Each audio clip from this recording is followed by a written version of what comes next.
अस्सलाम वालेकुम and good morning to everyone. आज हम सीसीप 3.1 और उसका जो चैप्टर 10 के पेज 6 में एमएमए वेल्डिंग प्रोसेस में जो इक्विपमेंट रिक्वायरमेंट है और पैरामीटर और इंस्पेक्शन पॉइंट और आमतौर पर इसमें जो इम्परफेक्शन आते हैं और इसके अलावा इसके जो डिसएडवांटेज और एडवांटेज और ऑपरेटिंग फैक्टर और ड्यूटी साइकिल के मतलब डिस्कस करेंगे। तो यहाँ से अभी हम इसको स्टार्ट करते हैं। समरी ऑफ एमएमए समा। MMA manual metal arc welding और जो समा है इसको शील्ड मेटल आर्क वेल्डिंग कहते हैं। और एमएमए वेल्डिंग प्रोसेस जिसका manual metal arc welding process है और शील्ड मेटल आर्क वेल्डिंग, और इसको जो है वो shield metal arc welding process को अमेरिकन टर्म में यूज़ करते हैं और manual metal arc welding process को ब्रिटिश स्टैंडर्ड में। तो इसका कोड 111 है। और यहाँ से अभी हम इसको स्टार्ट करते हैं। इक्विपमेंट रिक्वायरमेंट और एमएमए वेल्डिंग प्रोसेस में जो इक्विपमेंट की जो रिक्वायरमेंट होती है वो देखते हैं कि कौन कौन से इसके जो बेसिक इक्विपमेंट हैं वो चाहिए होते हैं।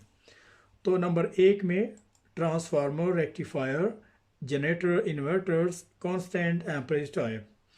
तो इस वेल्डिंग प्रोसेस में जो ट्रांसफार्मर है, रेक्टिफायर है, जनरेटर वगैरह और इन्वर्टर वगैरह, इसको हम कांस्टेंट एम्परेज इसमें इस्तेमाल किए जाते हैं। जितने भी manual metal arc welding process जैसे टिग है और एमएम है, इसमें कांस्टेंट एम्परेज जो है वो इस्तेमाल किए जाते हैं।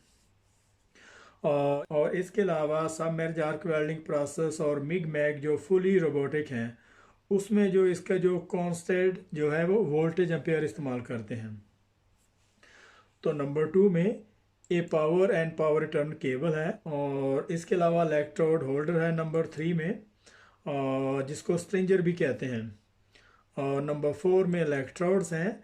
तो यहाँ पे इलेक्ट्रोड्स की काफ़ी सारी किस्में हैं, जैसे कि बेसिक इलेक्ट्रोड हैं, रोटाइल हैं और सिलोलोजिक इलेक्ट्रोड वगैरह। तो एप्लीकेशन के लिहाज से उन इलेक्ट्रोड की जो रिक्वायरमेंट होती है जो वहाँ पे चाहिए होते हैं। और उसके अलावा नंबर 5 में करेक्ट वाइजर ग्लास है, all safety clothing and good extraction system.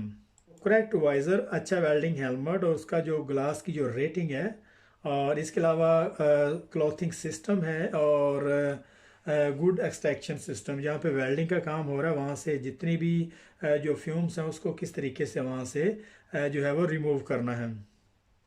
और जो वेल्डर काम कर रहा है उसका जो क्लॉथिंग सिस्टम प्रॉपर सेफ्टी से हो, उसके जो सेफ्टी शूज़ हैं और इसमें जो फायर रेजिस्टेंस ओवरऑल है, और इसके अलावा लेदर की एप्रन वगैरह और लॉन्ग स्लीव वेल्डिंग ग्लव्स होने चाहिए। और इसके अलावा नेक्स्ट में पैरामीटर एंड इंस्पेक्शन पॉइंट, और इसके अलावा पैरामीटर एंड इंस्पेक्शन पॉइंट हैं जिसमें एम्परेज है और ओपन सर्किट वोल्टेज जिसे हम ओसीवी कहते हैं।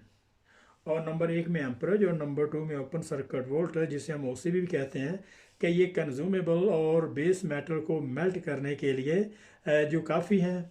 और इसके अलावा नंबर 3 में एसी डीसी और पोलैरिटी है। और इसके अलावा नंबर 4 में स्पीड ऑफ ट्रेवल्स है और नंबर 5 में इलेक्ट्रोड टाइप एंड डायमीटर्स।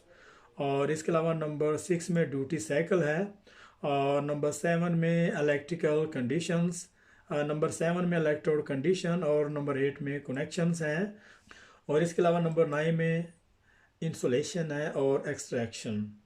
तो वेल्डिंग केबल है या फिर जितना भी हमारा इलेक्ट्रिकल की केबल्स हैं, क्या उनकी जो इंसुलेशन है वो डैमेज तो नहीं है।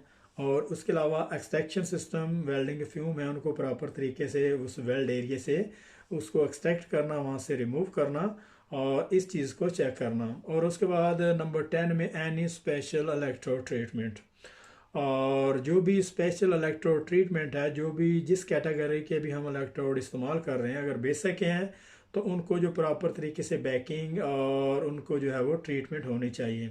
और टिपिकली वेल्डिंग इम्परफेक्शन, तो आमतौर पर जो एमएमए वेल्डिंग प्रोसेस में जो इम्परफेक्शन आती हैं, नंबर 1 में स्लैग इंक्लूजन्स है, और ये आमतौर पर वेल्डर की लैक ऑफ स्किल की वजह से या फिर अगर ड्यूरिंग वेल्डिंग अगर उसको प्रॉपर तरीके से इंटरनल क्लीनिंग नहीं हुई।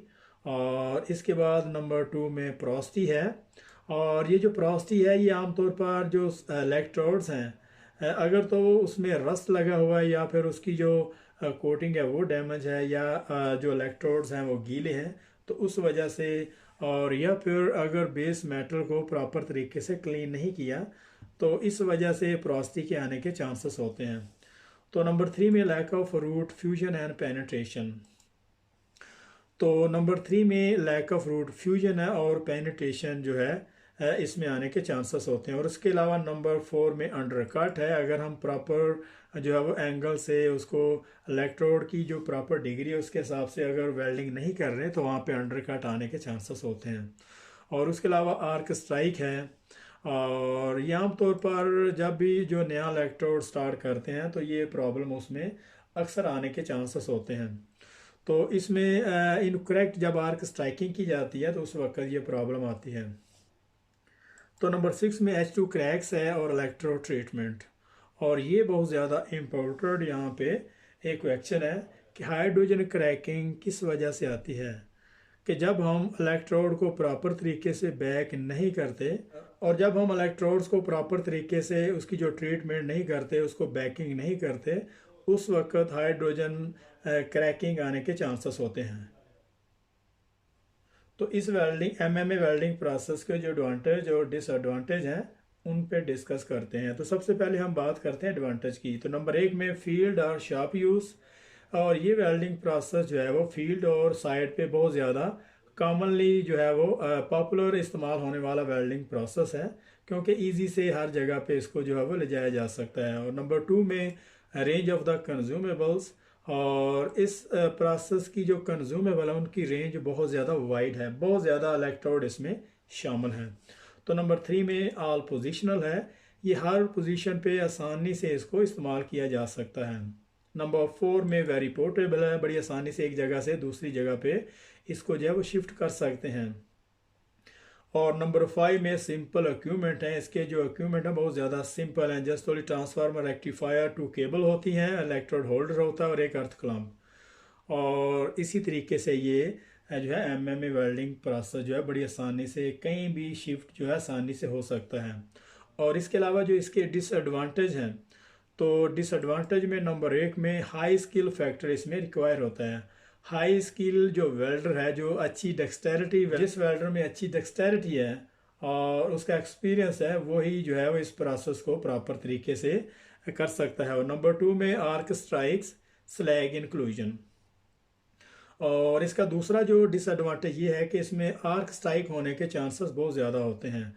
और इसमें स्लैग इंक्लूजन की जो इम्परफेक्शन है की जो इम्परफेक्शन है वो आमतौर पर बहुत ज़्यादा पाई जाती हैं। और नंबर 3 में लो ऑपरेटिंग फैक्टर्स।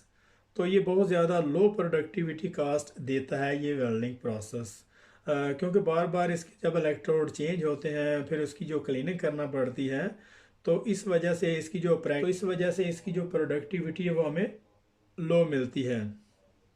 तो फॉर एग्जांपल हमने एक वेल्ड को 20 मिनट में उसको कंप्लीट किया है तो ये देखना ये है कि 20 मिनट में उस पे जो आर्क है वो कितना अरसा ऑन रही। फॉर एग्जांपल अगर हमने 20 मिनट में एक जॉइंट को है वो वेल्ड किया है और देखना ये है कि 20 मिनट के दौरान और 20 मिनट में हमने कितना अरसा जो है वो उस पर काम किया है। और जो ऑपरेटिंग फैक्टर में जो सबसे ज़्यादा इम्पोर्टेंट चीज़ वो ये है कि कितना अरसा उसमें जो है आर्क ऑन रही है। असल में तो जो इक्विपमेंट की जो कास्ट है वो यही है ना कि कितना अरसा उसमें आर्क ऑन रहती है। बाकी तो उसकी जो प्रिपरेशंस हैं, उसकी जो क्लीनिंग है और बाकी का जो प्रोसीजर है वो तो इसमें अकाउंट नहीं करेंगे। और ये देखेंगे कि हमारा जो इक्विपमेंट है वो उसमें कितना अरसा उसमें जो है वो उसमें जो है यूज़ हुआ है और कितना अरसा उसमें उसकी जो आर्क है वो ऑन रही। और नंबर 4 में high level of generated fumes. और नंबर 4 में जो इसका जो डिसएडवांटेज ये है कि इसमें बहुत ज़्यादा हाई फ्यूम जो है वो प्रोड्यूस होता है बहुत, और इसमें बेस मेटल भी पिघलता है। और इसके अलावा इलेक्ट्रोड्स हैं और फ्लक्सेस जो मेल्ट होते हैं उससे बहुत ज़्यादा हाई फ्यूम जो है वो जनरेट होता है। और नंबर 5 में हाइड्रोजन कंट्रोल है। और इसका जो मेजर जो डिसएडवांटेज ये है कि इसमें हाइड्रोजन को कंट्रोल करना डिफरेंट है, क्योंकि आमतौर पर जो एमएमए वेल्डिंग प्रोसेस है इसमें सबसे ज़्यादा हाइड्रोजन पाई जाती है। क्योंकि फ्लक्सस में जो नमी आ सकती है और अगर उसको प्रॉपर तरीके से बैक नहीं किया तो बाकी बहुत सारी वजह ऐसी हैं, उसको प्री हीट नहीं किया और अगर उसका इंटरपास टेम्परेचर प्रॉपर नहीं है तो बहुत सारी ऐसी जो रीज़न हो सकते हैं जिसमें हाइड्रोजन क्रैकिंग आने के चांस होते हैं। तो इस प्रोसेस में सबसे ज़्यादा जो इसका बिग डिसएडवांटेज ये है कि इसमें हाइड्रोजन कंट्रोल जो है वो डिफ़िकल्ट से इसको किया जाता है। तो यहाँ से अभी हम इसको स्टार्ट करते हैं। Operating factor, operating factor the percent of arc on time in A given time Spain. और जो हमें जो टास्क दिया गया है उसी टास्क के दौरान हमारी जो आर्क है, इक्विपमेंट की जो आर्क है वो कितना, वेल्डिंग प्रोसेस की जो आर्क है वो कितना अरसा ऑन रही। और हमें जो टास्क मिला है किसी भी वेल्ड को कंप्लीट करने का, तो ये देखना ये है कि उसमें हमारी जो वेल्डिंग इक्विपमेंट है वो कितना उसमें इस्तेमाल हुआ और कितनी जो है वो कितना अरसा कितने टाइम में उसकी जो आर्क है वो ऑन रही। तो यहाँ से अभी हम इसको देखते हैं। When compared with the semi automated welding process, the MMA welding process has a low operating factor of approximately 30%. Manual semi automated MIG MAG operating factor is on the regions 60%. तो हम इसे छोटा छोटा करके पढ़ते हैं। When compared with the semi-automated welding process, the MMA welding process has a low operating factor. यहाँ तक हम इसको देखते हैं। वो ये कह रहा है कि जब हम सेमी ऑटोमेटेड जो मिग मैग वेल्डिंग प्रोसेस है अगर हम उसके साथ इसको कंपेयर करते हैं तो एमएमए वेल्डिंग प्रोसेस की जो ऑपरेटिंग जो कास्ट है वो लो ऑपरेटिंग है। जैसे कि इसमें आर्क जो है वो, क्योंकि इसमें आर्क कम अरसा जो है वो ऑन होती है।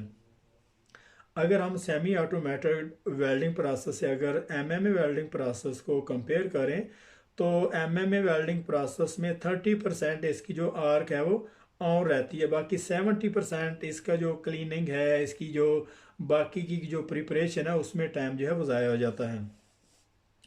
Manual semi automated MIG MAG operating factor is in the region of the 60%। और जो semi automated MIG MAG welding process है उसमें जो इसकी जो ऑपरेटिंग फैक्टर है वो 60% होता है, क्योंकि इसमें जो है वो ज़्यादातर इसकी जो वायर है उसको कंटिन्यूसली प्रोवाइड की जाती है। तो इस वजह से इसकी जो आर्क है वो ज़्यादा अरसा ऑन रहती है, ज़्यादा टाइम इसको जो है वो आर्क इसकी ऑन रहती है। और इसके अलावा अगर हम कंपेयर करें इसे automated MIG MAG welding process से तो उसकी जो ऑपरेटिंग फैक्टर है उसका जो ऑपरेटिंग फैक्टर है वो 90% है। और सबसे ज़्यादा यूज़ होने वाला ये automated MIG MAG welding process है, क्योंकि इसमें इसकी जो आर्क है वो 90% ऑन रहती है। A welding process operating factor can be directly link to the productivity. और इस वेल्डिंग प्रोसेस में जो ऑपरेटिंग फैक्टर्स हैं, किसी भी वेल्डिंग प्रोसेस का जो ऑपरेटिंग फैक्टर है उसका जो डायरेक्ट जो लिंक है वो प्रोडक्टिविटी से है। डेफिनेटली जितनी अरसा जो प्रोसेस जो है वो उसकी जो आर्क ऑन रहेगी उतनी उसमें प्रोडक्टिविटी जो हमें हासिल होगी। तो यहाँ से अभी हम इसको देखते हैं। Operating factor should not be confuse with the terms duty cycle which is a safety value given as the percent of the time a conductor can carry a current and is given as a specific current। तो ये कह रहा है कि जो operating factor और जो duty cycle है उनको आपस में कंफ्यूज नहीं करना, ये दो चीज़ों को आपस में कंफ्यूज नहीं करना। और इसमें अक्सर इस वजह से हम धोखा खा सकते हैं, क्योंकि इसका जो ऑपरेटिंग फैक्टर है उसका भी परसेंटेज में टाइम दिया हुआ है और जो ड्यूटी साइकिल है इसको जो सेफ्टी के हवाले से इसकी जो टाइम है इसको भी जो है परसेंटेज में यहाँ पे दिया हुआ है। तो इस वजह से हम आम तौर पर इस पे जो है वो कंफ्यूज हो जाते हैं इनकी परसेंटेज की वजह से। तो यहाँ से अभी हम इसको स्टार्ट कर दें। As the percent of the time a conductor can carry a current and is given as a specific current a 60% and 100% of the time 10 minutes। Example 350 ampere 60% ampere and 300 ampere in 100%। Welding की जो cable है, जो conductor, ये देखना है कि वो कितनी देर जो कंडक्टर है वो करंट को कैरी रखता है। अगर तो वो 10% रखता है तो 10% जो है फुली टाइम है। अगर वो 10% जो है वो कंडक्टर जो है वो करंट को कैरी रखता है तो इसका मतलब वो फुली तौर पर करंट को उठा रहा है। अगर वो 6 मिनट अगर उठा रहा है तो इसका मतलब वो 60% जो है वो कंडक्टर जो है वो करंट को, जो करंट है उसको उठा रहा है। और अगर वो 6 मिनट अगर उठा रहा है तो इसका मतलब वो 60% जो है वो कंडक्टर जो है वो करंट को उठा रहा है। और इसी तरीके से अगर 5 मिनट है तो मतलब 50%। और अगर 10 मिनट है तो फुली तौर पर जो है वो कंडक्टर जो है वो करंट को, और अगर 10 मिनट है तो इसका मतलब ये है जो कंडक्टर है वो करंट को कंप्लीट और फुली टाइम जो है वो यूज़ हो रहा है। तो इसी तरीके से 350 एम्पेयर्स में 60% एंड 300 एम्पेयर में 100% जो है वो कंडक्टर जो है वो करंट को उठाता है। तो यहाँ पे हमारा 10.6 का जो पेज था यहाँ पे ख़त्म हो रहा है। तो मिलते हैं नेक्स्ट पेज में, तब तक के लिए अल्लाह हाफिज़।